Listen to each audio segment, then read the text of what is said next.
This is Macro Analytics, delivering frank conversations on global macroeconomics and market analysis, outside the mainstream, featuring discussions and debates between Gordon T. Long, publisher and editor of GordonTLong.com, and his guests. The content of this discussion is strictly the opinion of the participants. It is in no way a solicitation for business, nor is it to be considered investment advice of any sort. Always consult a registered investment advisor before making any investment decision. These discussions are extremely hard-hitting and terribly frank, and parental discretion is advised. Now, on to the show. Good morning. I'm Gord Long with GordonTLong.com. As part of our ongoing series on financial repression, I have James Turk joining us this morning from London. James is a very well-recognized authority in the international banking, financial, and investment arena. He is known for being the founder and managing director of Gold Money, which just recently merged with BitGold. So welcome, James.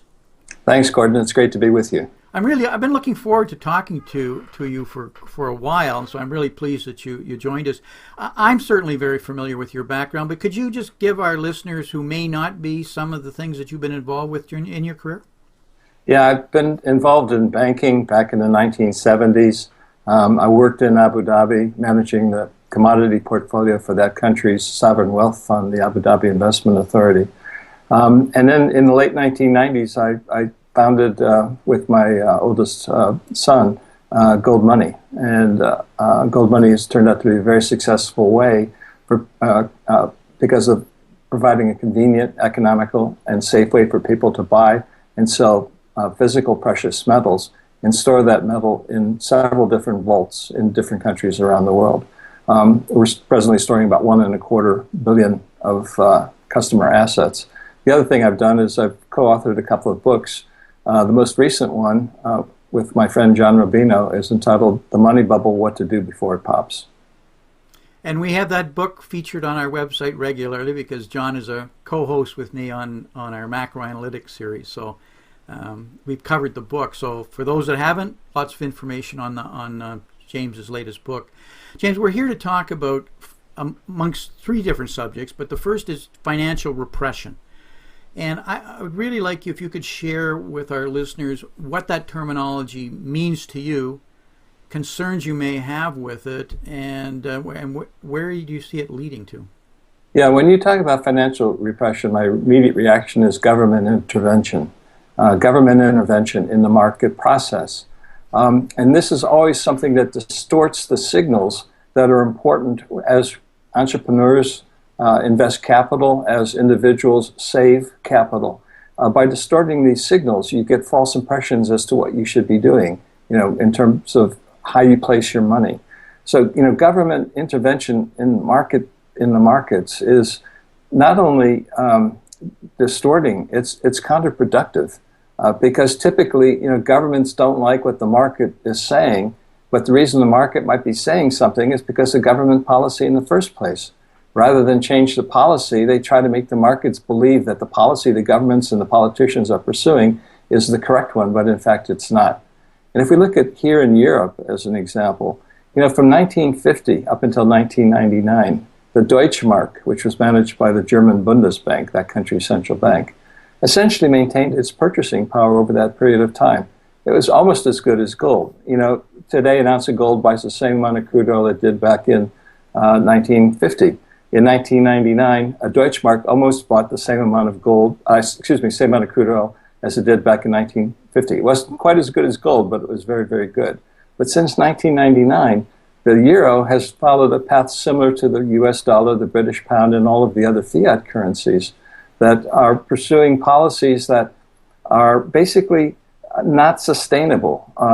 And it's an interesting point that you're raising because back in 2009, when the Greece crisis was first appearing, I wrote an article called, Will the Greece Crisis Bring the End of our Sovereign Debt Defaults Bring the End of Socialism? Because it gets down to the point that there's only so much wealth being created in the world, and that wealth can be distributed, but eventually that wealth has to come from somewhere if it's going to be distributed in a meaningful way. What governments are trying to do here in Europe and in most countries around the world through their financial repression is they make believe that they're creating wealth by printing currency and distributing that currency in their various different programs. That's not creating wealth, that's just debasing the currency. And when you debase the currency, that's perhaps the worst type of financial repression, because you're essentially destroying the ability of people to interact voluntarily with one another in the marketplace as we fulfill our needs and wants.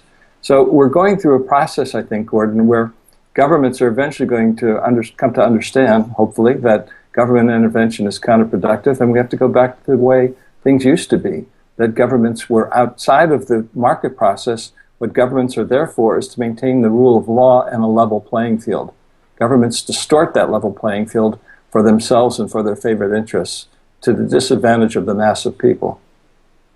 I really see your point in terms of distortions, the amount of mispricing of risk, the lack of price discovery, the amount of malinvestment that starts to spin out of that, and your comment about wealth and therefore wealth preservation. The capitalist system is about savings being reinvested into productive assets. And what we have now is that wealth is not being created at a fast enough rate, so we have creditism. That is, we're producing credit for the sake of consumption.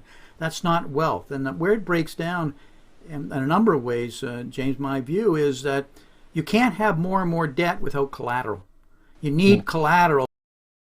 Everybody wants to lend money, but they need it posted. And we're not creating enough wealth. Matter of fact, in some cases, we're destroying it, that it's underpinning our ability to continue to grow debt and credit because there's insufficient collateral, and therefore what eventually happens is you get insufficient liquidity out there when it starts to erode, non-performing, etc. Does that make sense to you? Yeah, it does make sense, and I agree with you completely. I express it slightly differently. When you look at wealth, it essentially comes in two different forms. It comes in tangible assets, things like real estate, oil wells, buildings, farmland, timberland. And then you also have financial wealth. Financial wealth is fundamentally different because it's not a tangible asset. It's nothing physical. And more to the point, financial wealth depends on someone's IOU or someone's promise. So you have counterparty risk with financial wealth. And if you look at monetary history, we go through these periods of crises where the financial wealth is destroyed because promises are not fulfilled. There's just not enough wealth to be able to cash flow being generated to fulfill the promises. And with the consequence of that, the financial assets get destroyed, but the real wealth is going to still be there. This is something I actually learned from my parents from the Great Depression. At the end of the day, they said, the land was still there, the factories were still there, the houses were still there, but a lot of financial wealth was destroyed. And I think we saw a little bit of that in 2008, but the real crisis is still coming. It's a crisis where we're finally going to realize that this path that we're on, that governments are on, is not sustainable because, as you say, there's not enough wealth or cash flow being generated to service all of these promises out there. Now, they sustained it to a certain extent with financial repression by bringing interest rates down to zero or even negative in some cases. But that's totally against the capitalist system that enables capital to be used productively to grow, depending on the risks one's taking, in exchange for the return that should be generated over a period of time. So what's happening when you have artificially low interest rates like this, lower than the rates of inflation, you're destroying capital, and as in a macro sense, the world is becoming less wealthy. Yeah, destroying capital. Wealth, to me, I'm in the old school. You either got to grow it, you got to mine it, or you got to build it. That's the real essence of the wealth, and everything else are claims onto that. Mm-hmm. And then you get into counterparty risk, et cetera, on the IOUs or the IOUs on it. We're seeing all sorts of examples of what you're saying. In China, in this week, the things that they're going through to stabilize the market, which is total manipulation to the right off the end of the scale. But in Greece, the kinds of things that are going on in Greece and the threatening of bail-ins, that is, that we're seeing ATMs used as weapons in many ways, where they're shutting them down, limiting the amount of cash, and now all of a sudden the banks get into trouble seizing, as we did in Cyprus, but at much lower levels. James, I'd really appreciate your views on this whole concept of bail-ins and the war on cash that we're seeing, and whether they tie together. Yeah, they do tie together because cash you can transact with outside the banking system. And banks don't like that.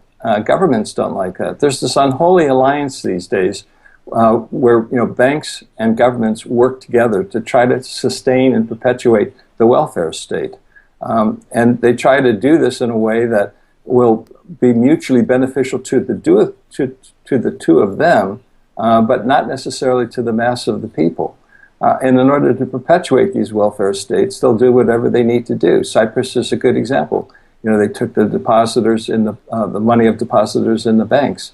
In Greece, it looks like they're going to do the same thing, take the money of depositors in the banks. That's why you can't really trust the banking system anymore. I learned banking back in the late 1960s from guys that had lived and worked through the Great Depression. And they had an entirely different perspective as to what banking was versus what banking is today. Banking today is not banking in a historical or traditional sense. Banking today is really a hedge fund.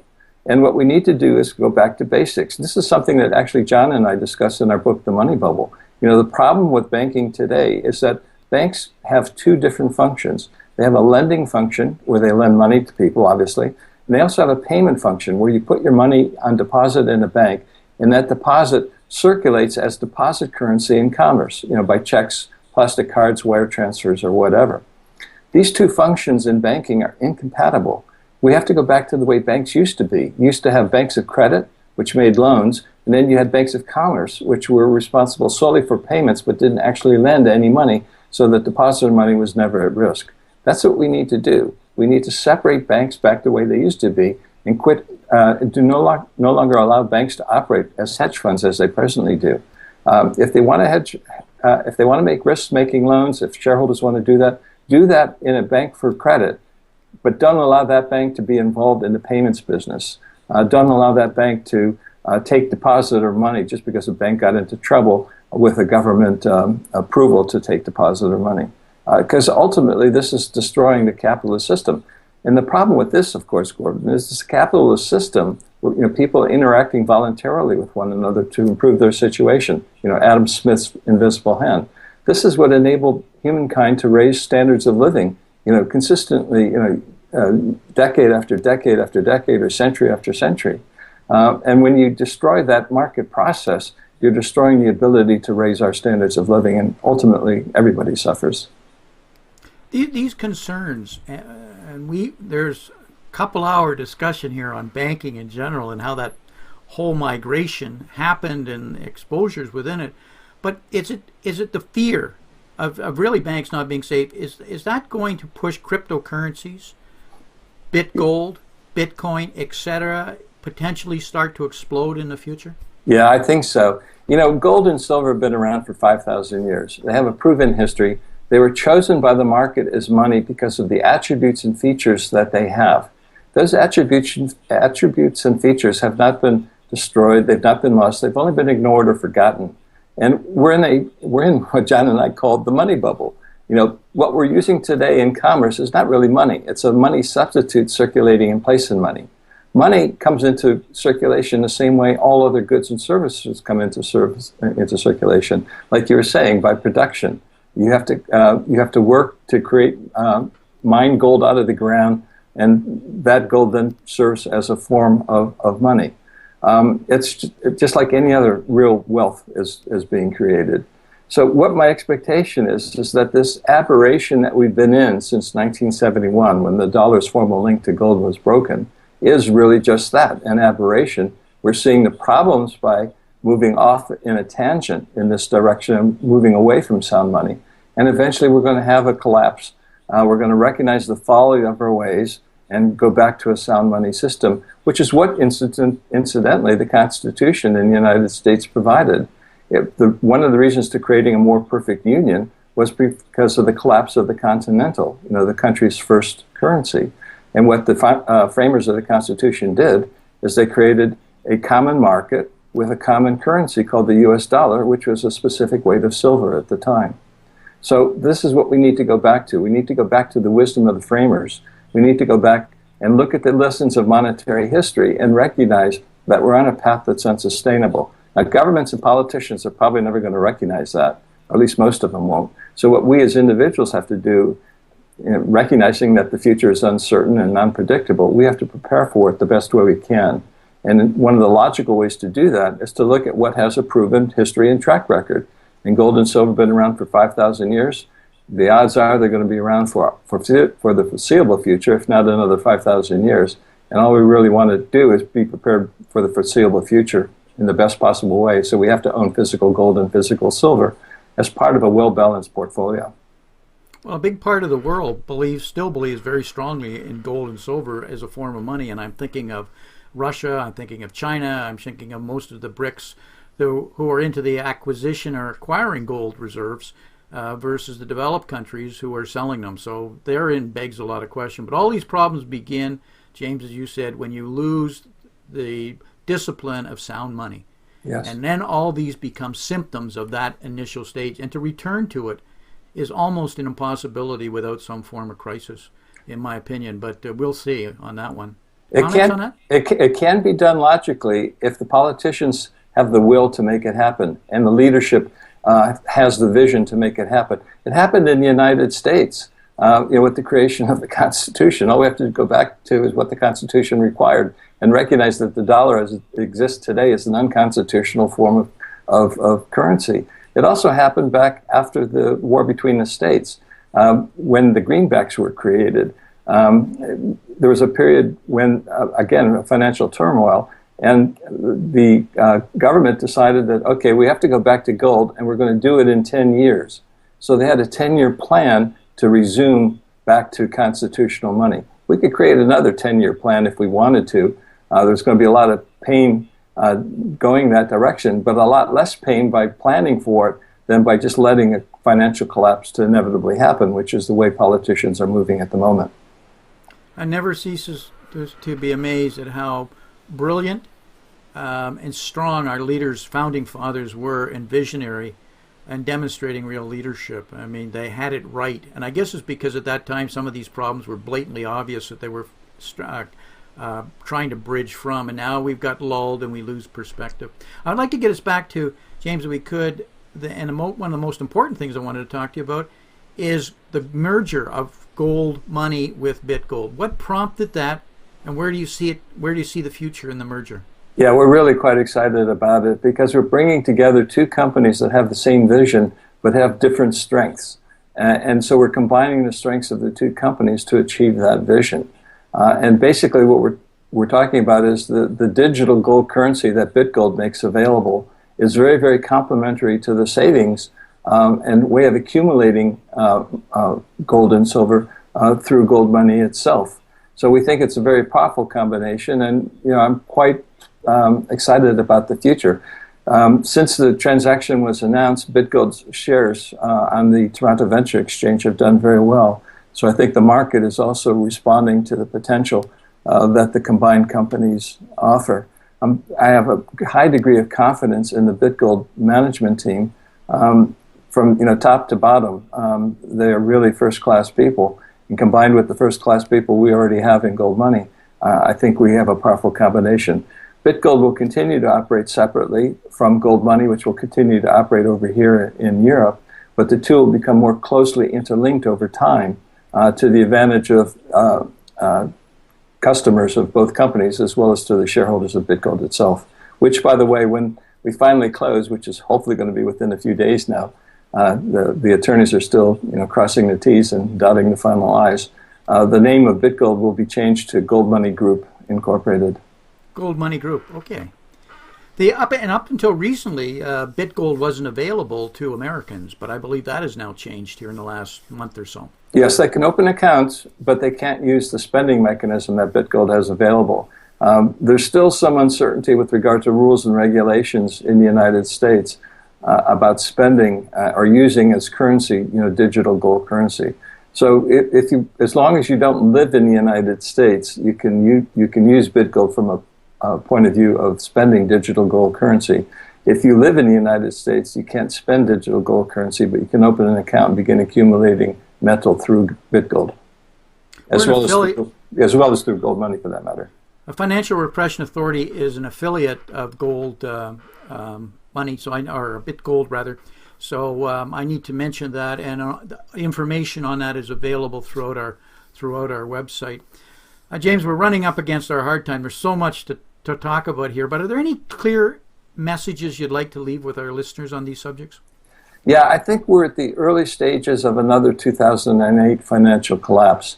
Remember, we talk about the financial collapse in 2008 when Lehman went under in September of that year. But there were a lot of signs ahead of time. There was a lot of writing on the wall. Did it start when Bear Stearns collapsed earlier that year? Did it collapse the year before when Northern Rock here in the UK collapsed?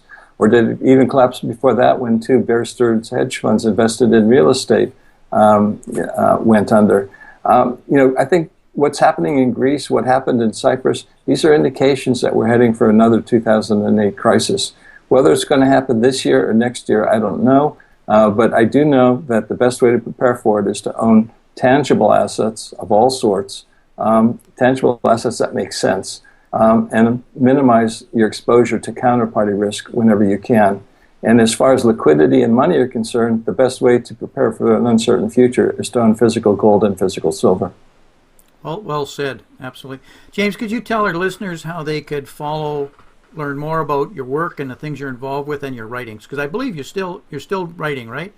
Yeah, occasionally. I'm getting a little bit older, so I don't write as much as I used to. And I used to have a website where I was writing regularly. I don't really contribute to that anymore, but all of the old articles are still there. And some of them are quite useful and interesting, even though they were written years ago, and they've survived the passage of time.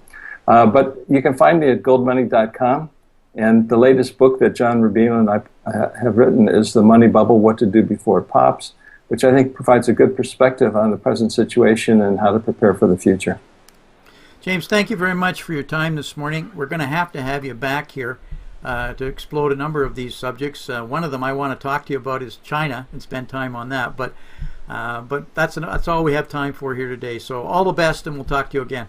Thanks, Gordon. I'd love to be back. Thank you. Bye. Bye-bye.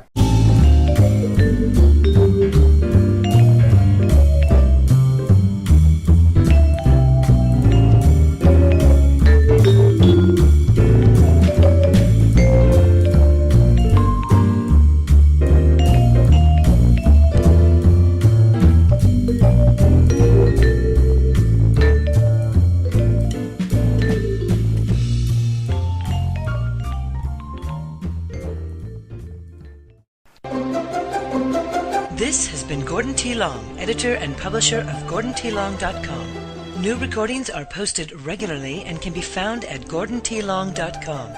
New show notifications are available through RSS feed, iTunes, and other social networking venues at GordonTLong.com.